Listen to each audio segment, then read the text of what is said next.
Erik S. McDuffie is a professor of African American Studies and History and the director of the Center for African Studies at the University of Illinois Urbana-Champaign. His research and teaching interests include Black movements, Black feminisms, Black internationalism, the Midwest, gender, sexualities, urban history, and global Africa. He is the recipient of many awards and fellowships, including from the National Endowment for the Humanities and the American Council for Learned Societies. Professor McDuffie is one of the foremost researchers and writers on the life and legacy of Louise Langdon Little, the mother of Malcolm X.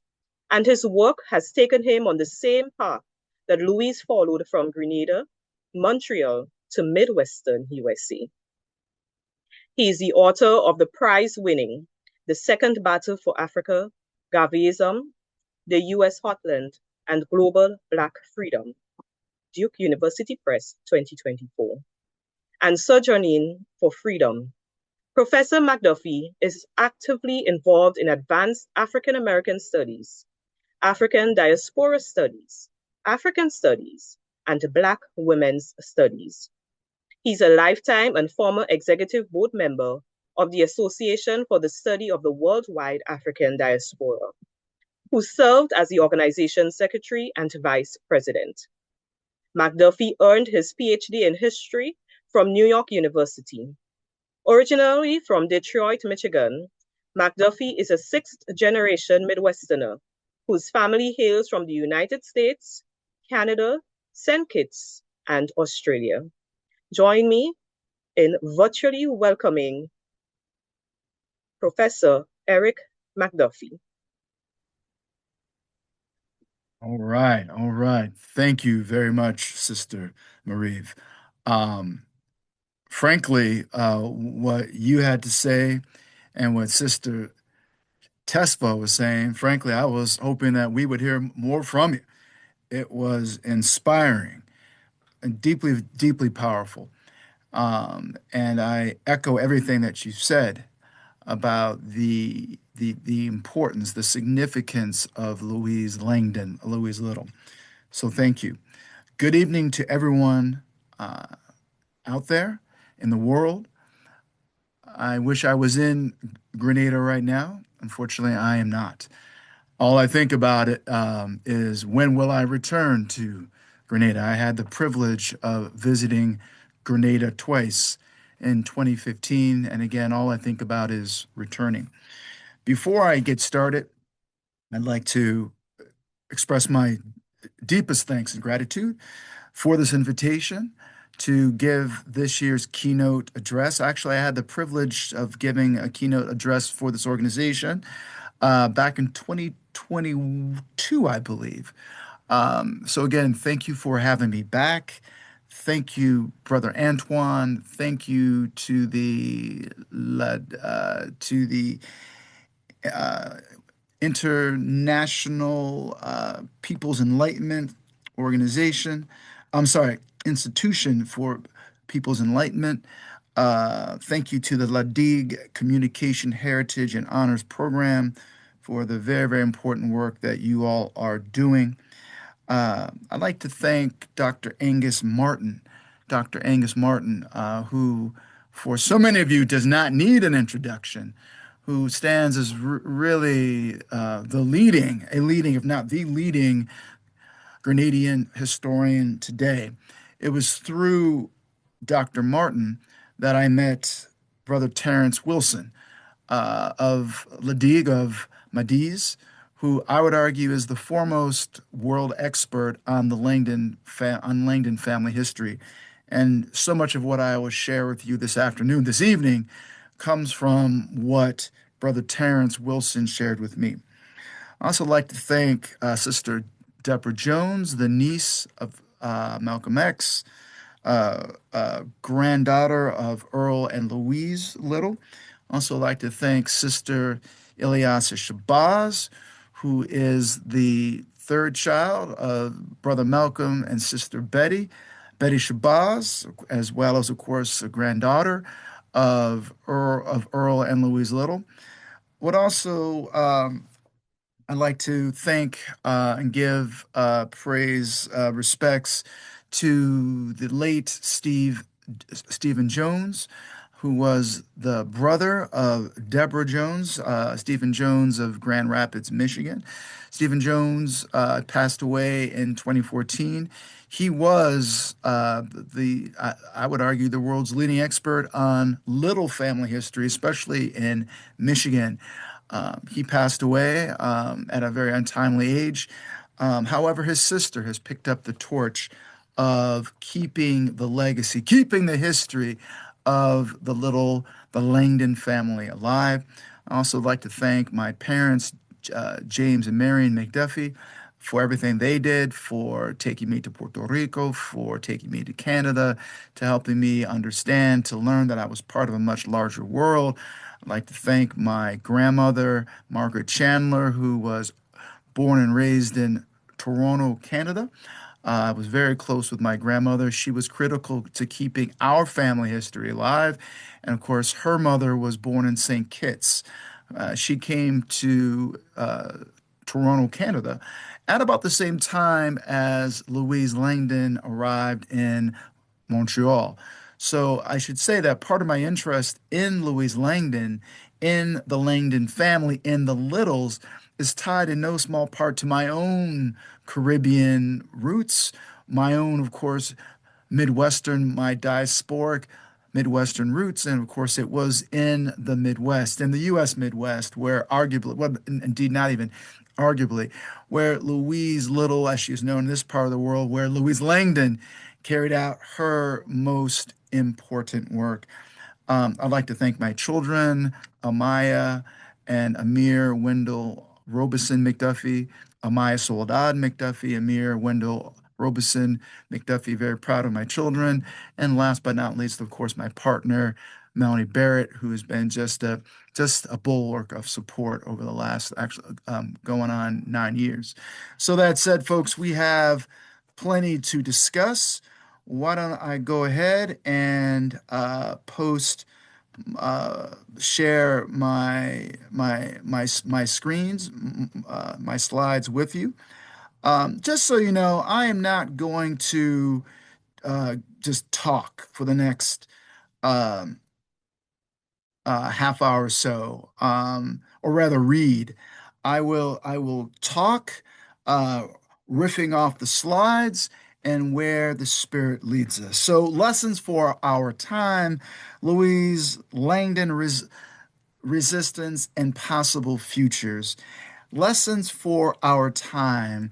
And what I want to do in our time together is to not only trace Louise Langdon's life, her journey, but to understand the lessons that her life, what she experienced, as a way for us to chart possible different futures, to create a better world than the one in which we have inherited. And there's so much going on in the world right now. And I will say it, that right now the United States is experiencing fascism. We are in a fascist moment. President Trump and the MAGA movement is a fascist movement. Of extreme racism, intolerance, violence, and of course, thinking about what happened just a few weeks ago, the U.S. operation in Venezuela, the kidnapping of Nicolas Maduro. There's so much going on in the world right now, and I believe Louise Little has provides so much for us to appreciate. My talk this evening is drawn from my book that you see before you, The Second Battle for Africa, Garveyism, the U.S. Heartland, and Global Black Freedom. And what the book does, it argues, it looks at the Midwest, the 12 states that consist of the U.S. Midwest: Ohio, Michigan, Indiana, Illinois, Wisconsin, Minnesota, Iowa, Missouri, Kansas, Nebraska, North and South Dakota, these 12 states, to appreciate it, this book appreciates or highlights the importance of the Midwest, or what I call the diasporic Midwest, to impacting 20th century global Black history through Garveyism. Through Garveyism, the largest Black movement in history, a movement in the early 20s that claimed more than 6 million members globally,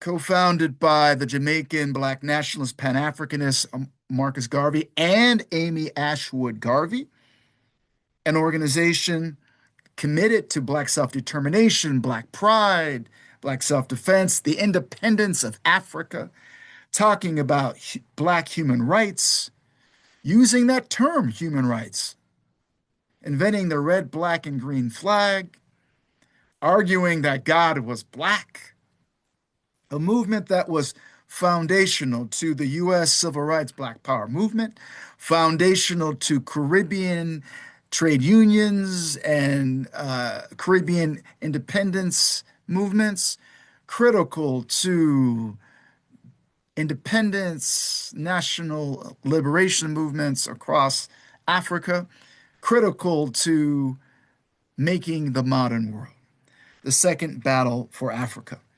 And Louise Little, as she's known in this part of the world, in the United States, where I am currently situated, known as Louise Langdon, really everywhere else, is a critical subject, is a key anchor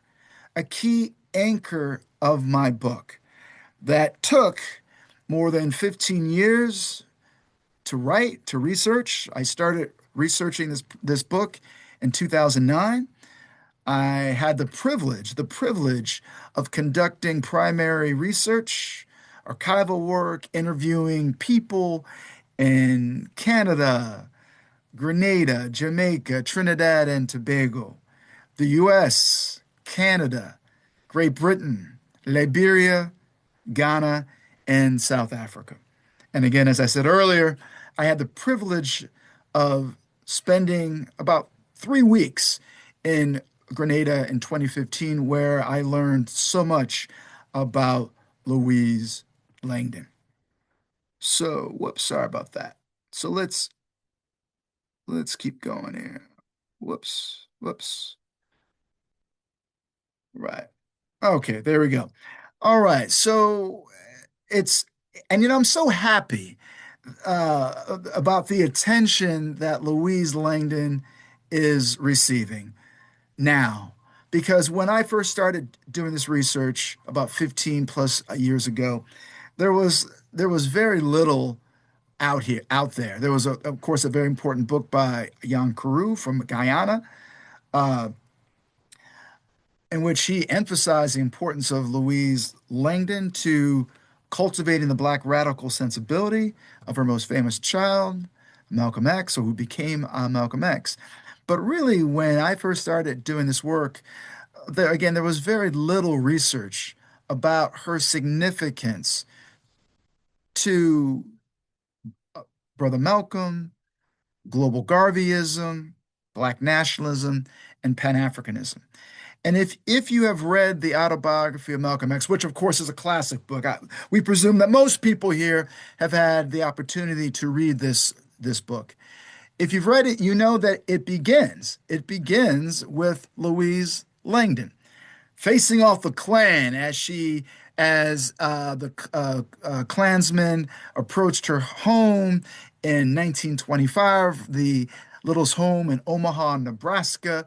These night riders on horseback with torches asked about the whereabouts of her husband, Earl Little. She stood them down and said, without apologizing, that her husband was out of town. She was home alone with young children. She exposed her pregnant body to the Klansmen. Klansmen backed off and went home.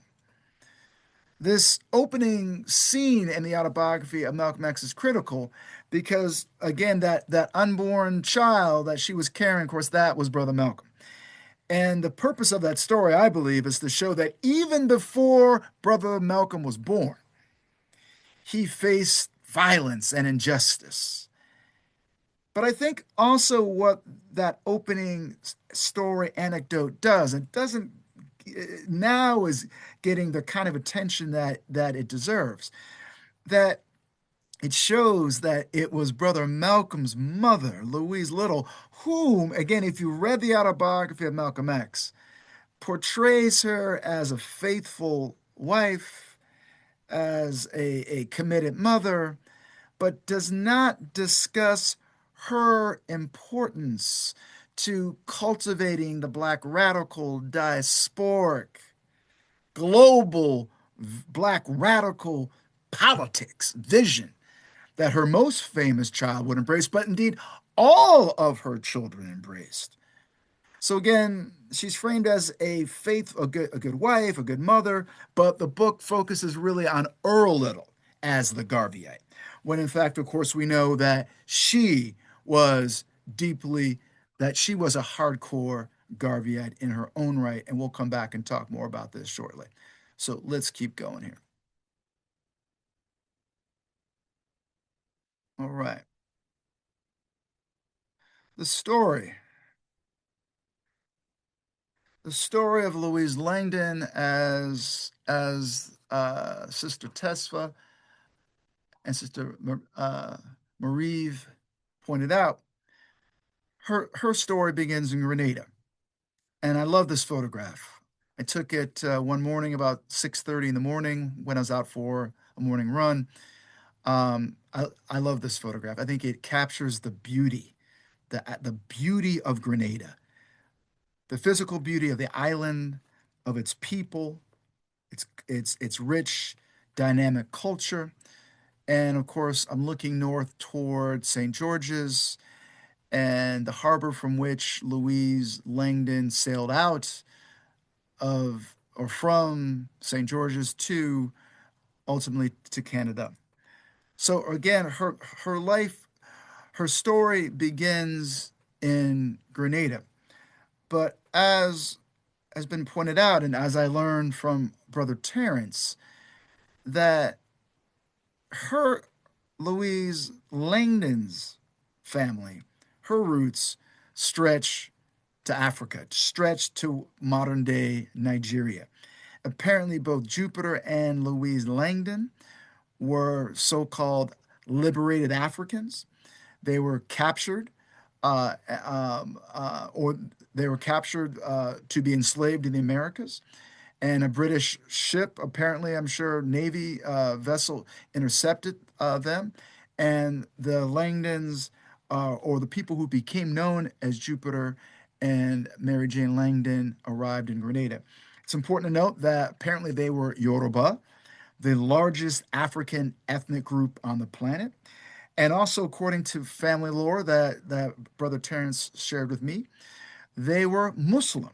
So this idea that somehow Malcolm embraced or learns about Islam in prison, as the autobiography of Malcolm X frames it, or the prevailing narrative of Brother Malcolm, it seems actually very likely or very possible that there were already that Malcolm's family, that Islam was already a part of Brother Malcolm's family. We know on his father's side, on Earl Little's side, Earl's his great grandfather, if I'm correct, a man by the name of Ajar, who was originally from the Senegambia. I'll put that back, right? Was Muslim. He arrived in the United States in Charleston, South Carolina, around 1825. He apparently, his son Tony was incredibly recalcitrant, was incredibly unruly and rebellious, and it was Ajar's son Tony, who was purchased by a white man by the name of Little, of how Malcolm's family came to be known as Little, or as Brother Malcolm shared and said, his slave name. Louise Little, again, trigger alert, warning. As many folks know, Louise Langdon was the product of rape, of sexual violence. but apparently her father, and there was some debate about exactly how old her father was. There are various stories. One story is that her father was a middle-aged white man, Norton, who had a long history of sexually assaulting black girls and black women.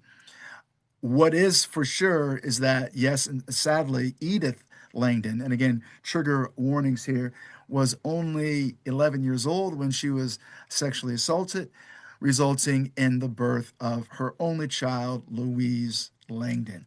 Despite the fact of this crime through which Louise came to the world, uh, despite the fact that she was fair complected, Louise Langdon was deeply proud of being black, of being a person of African descent. She knew who she was.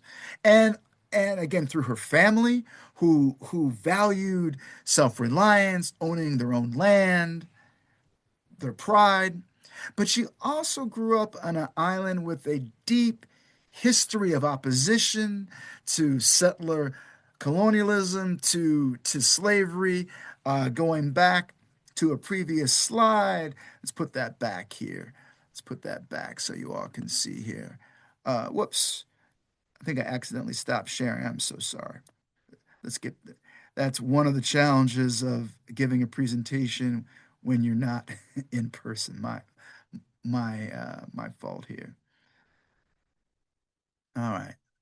I trust everyone can see that slide of yes. So there you see the grave site of Jupiter Langdon on the Langdon family property in Ladigue. Brother Terrence pointed that out to me. And of course, Satyrs, the site of where in approximately 1654 or 1655, when Carib people were facing a war of extermination from the French, people jumped, warriors and family, women, children jumped from Leapers Hill so that they could be free instead of living on their knees under French colonial rule. And of course, I'm not telling the Grenadians or folks on the island or part of the Grenadian diaspora anything that they don't know better than I do. That again, how the history of Black and Indigenous resistance, Julian Faidon in 1795 leading an insurrection that captured almost two-thirds of the island, inspired by the Haitian Revolution. Henry Christophe, the Haitian revolutionary leader, or the leader who was critical to the Haitian Revolution, being born and raised in Grenada. Grenada has a long, proud history of opposition, of imagining and fighting and building another world. And being cognizant of time, and I don't want to talk too much, of course. So again, the family, Louise Langdon, would make her way to Montreal, then to Philadelphia, and then to Omaha. Of course, she joined the UNIA in Montreal, and Marcus Garvey apparently sent the Littles to Omaha in the early 20s to help build a local UNIA there. And why in Omaha? Because Omaha was the site, I'll put this back, was the site of a major black revolt during the Red Summer of 1919. Following the end of the First World War, there were across the United States more than 25 so-called race riots in which whites invaded, shot and killed black people, be it in Washington, D.C., Chicago, East St. Louis in 1917, Omaha, Nebraska. In Omaha, and elsewhere, black people fought back. And Marcus Garvey was intrigued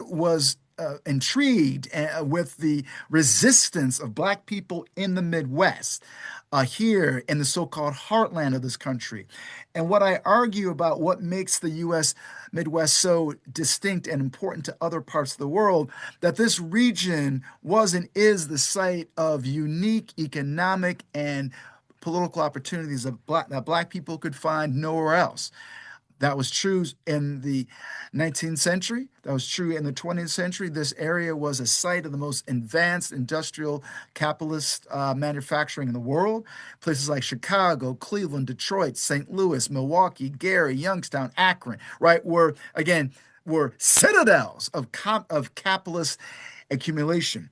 At the same time, the Midwest was site of virulent racial oppression. The Klan was huge in the Midwest, in some ways bigger up here than it was down south. Black folks faced pogroms. We mentioned already the East St. Louis riot when white folks went into a black neighborhood and killed dozens, if not more, black people. But black people fought back, and we should also note that these uprisings that we saw following the end of the First World War occurred not just in this country but across the black and colonial world, of course, as well. Taking into account the Bolshevik Revolution, the Russian Revolution of 1917, that would see the formation of the first worker state, a regime that struck terror in the hearts of the racist, capitalist, imperialist world. So it was in this world in which Louise Little joined the Garvey movement, became a prominent local grassroots activist who apparently was also in conversation with Garvey and apparently was also deeply respected by Garvey. I think what I'll do is I'll just let the slides move on. You will see them again, and I will speak to them. You saw previously, so there, of course, there was tragedy in Louise Langdon's life. Her husband, Earl Little, according to the autobiography of Malcolm X, was killed by a Ku Klux Klan like organization outside or in Lansing, Michigan. There's no question that he died violently.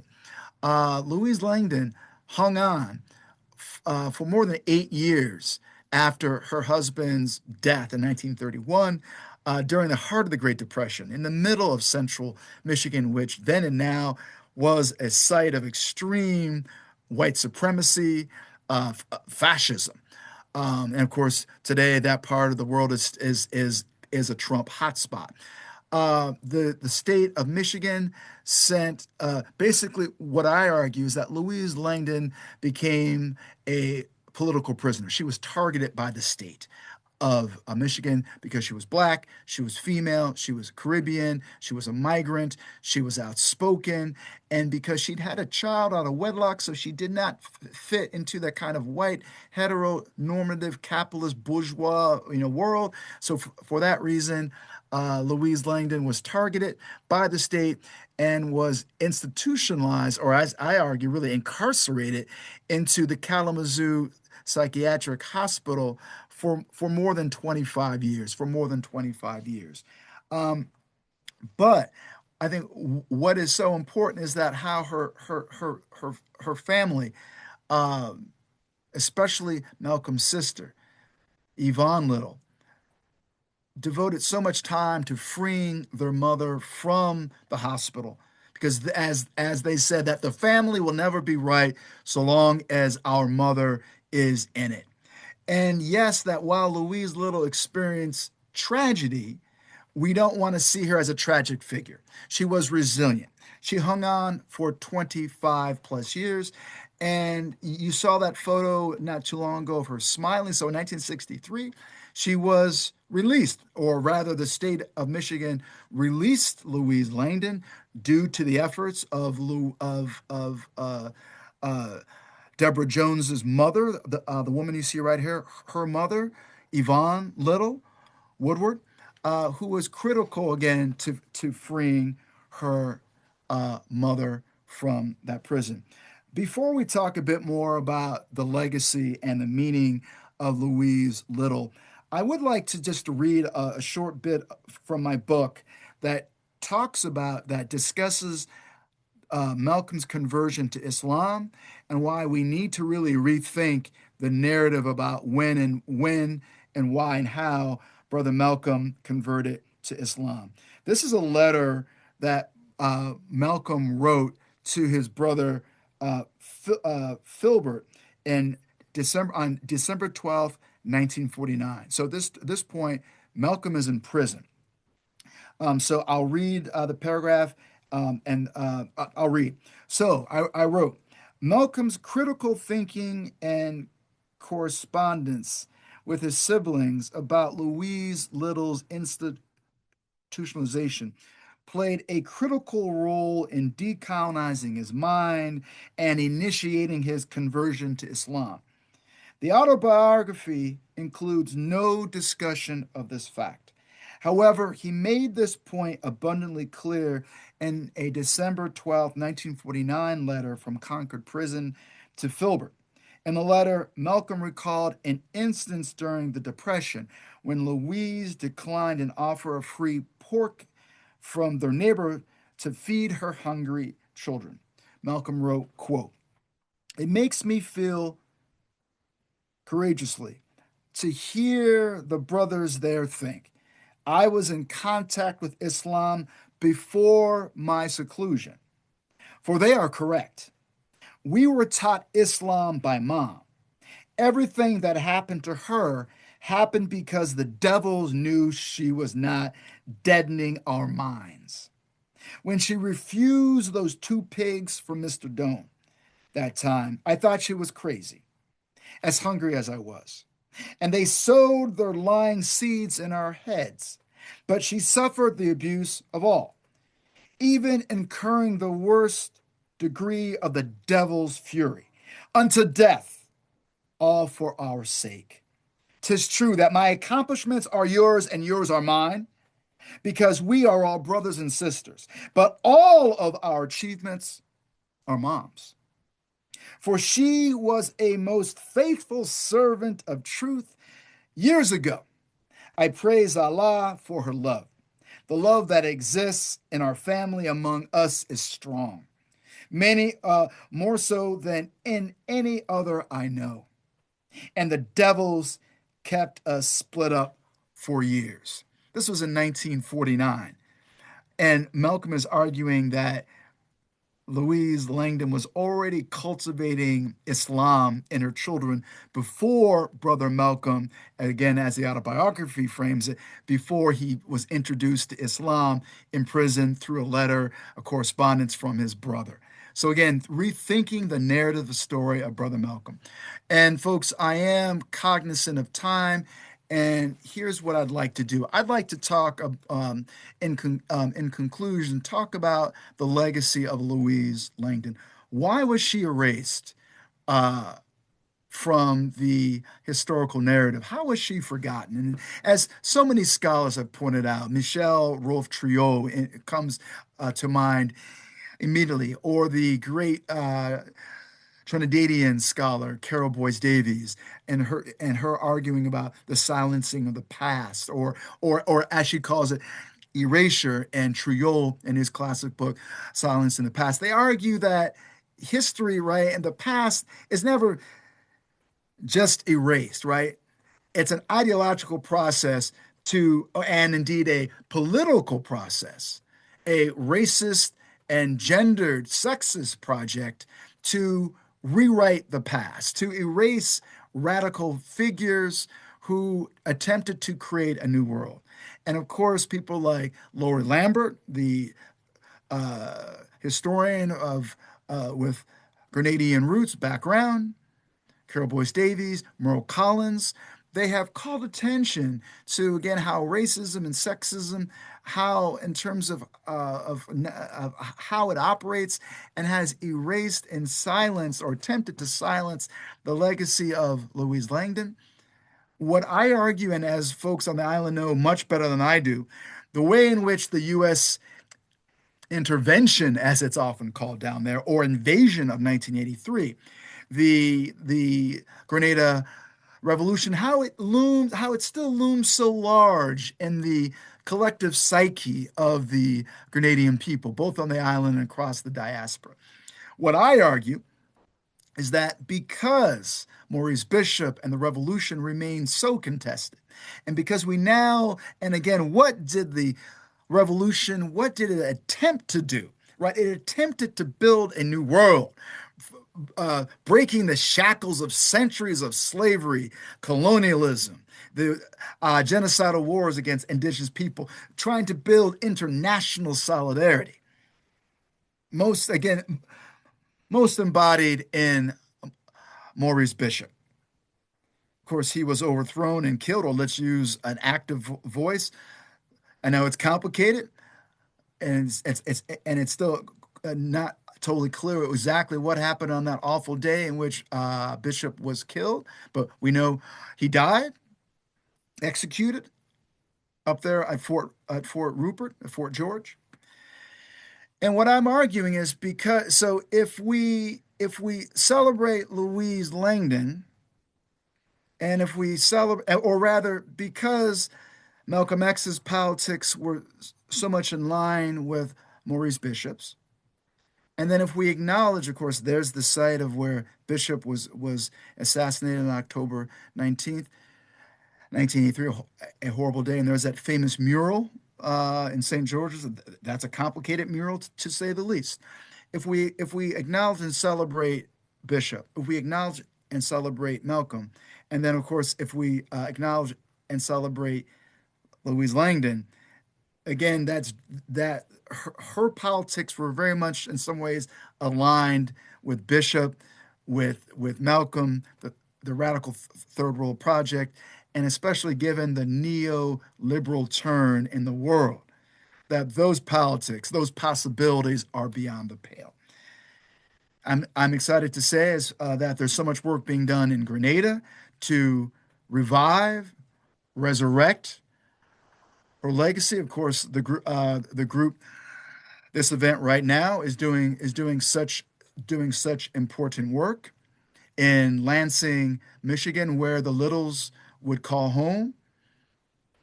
And the folks put up a new sign to commemorate the family. There it is. And again, to focus not just on Brother Malcolm, but on the entire family, and again, calling special attention to Louise Langdon. As it's been said countless times, no Louise Langdon, no Malcolm, and not just because she was his mama, but because, again, she cultivated that Black radical diasporic sensibility in him.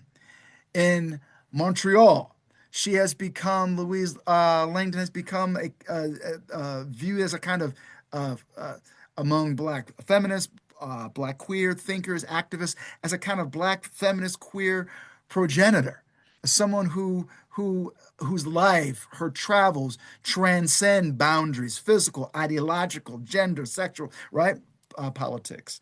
And then, of course, as we have pointed out in Grenada, I think some of the most important work is being done to keep her legacy alive. Of course, the work of Terrence Wilson and as well as this group, is critical to all that.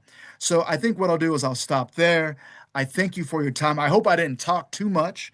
And again, in light of what we're seeing, the crisis in Venezuela, the U.S. kidnapping of Nicolas Maduro, the possibilities of a U.S. attack against Cuba, a U.S. invasion of Grenada, a U.S. attack against Iran. Louise Langdon speaks, her life, her legacy speaks to the possibilities of creating a new and different world. Thank you. Thank you very much, Professor McDuffie, for your enlightening expose on the life of Louise Langdon Little, situating her upbringing, where she came from, and her travels, not just physical travel, her journey, her growth, and her becoming.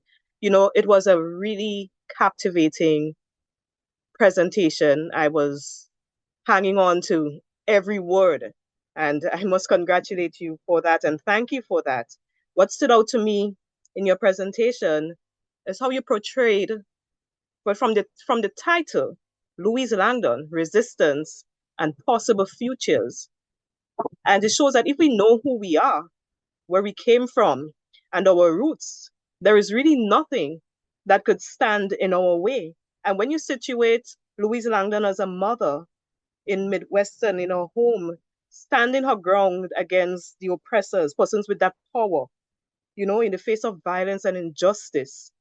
It speaks a volume that if each and every one of us just awaken that Louise Langdon spirit within us, indeed, we have what it takes to change or direct the course of our future as we would like it to be. Sister, Thank you once again. you're most welcome, Sister Maria. I couldn't agree with you more. I don't know if we have time for Q&A or if I talk too long. So if I did, hey, I will. Oh, no, no, we have No, time. We have You're not we have getting away that easy. I'm And we have questions. not going anywhere. It's all good. I mean, I would talk Yes. about Louise Langdon all day. And Sister Marie, again, I couldn't agree more, right? That if we know who we are, right? And as Garvey talked about, knowledge of self, right? If we know our history, right? And this is what I think is so powerful about Louise Langdon, right? She cultivated in her children. I'll be even more specific, right? So she was a big fan of T.A. Marichaux, the Grenadian, Pan-Caribbean, Pan-Africanist thinker who attempted to create the Caribbean Federation, right? That unfortunately fell apart, right? But she was a big fan of T.A. Marichaux, had her children read his newspaper, had her children read the Negro World, had her children recite the alphabet in French. And what's, oh my goodness, I, I feel like I just want to start shouting here. Again, none of this appears in the autobiography of Malcolm X. The autobiography of Malcolm X is a must-read book. It's a classic. It's brilliant. People have been debating for years, decades. Is it Alex Haley's book or is it Malcolm X's book, right? And as some folks, in case folks don't know, the autobiography of Malcolm X, as told to Alex Haley, who at the time was a black Republican whose politics were quite antithetical to those of Brother Malcolm's, and that Alex Haley, in some ways, was trying to write a kind of classic bootstrapism, American bootstrapism story. Again, it's a very powerful story, but when we start, you know, when we insert Louise Langdon, and not just kind of add her, but when we rethink the story of Brother Malcolm through her, it really just opens up completely new ways of thinking about him. Again, that her grandparents were Nigerian, that they were or from modern day Nigeria, that apparently they were Yoruba, apparently they were Muslim. So Islam was apparently already in the family. And again, the importance of women. I mean, this is a cliche to say that black women are the backbone of black African descended communities, but it's true, right? In terms of leadership, knowledge, right? Knowledge production, sharing, keeping alive who we are, right? Brother Malcolm got all that from his mama. And as folks say, right, as family has said, right, they say Louise Langdon was much smarter than her husband, and that's quite common, right? right, right, right. And again, that's no diss to Earl, all right, to Earl Little, right? But it really was Louise. She was the real brains of that relationship.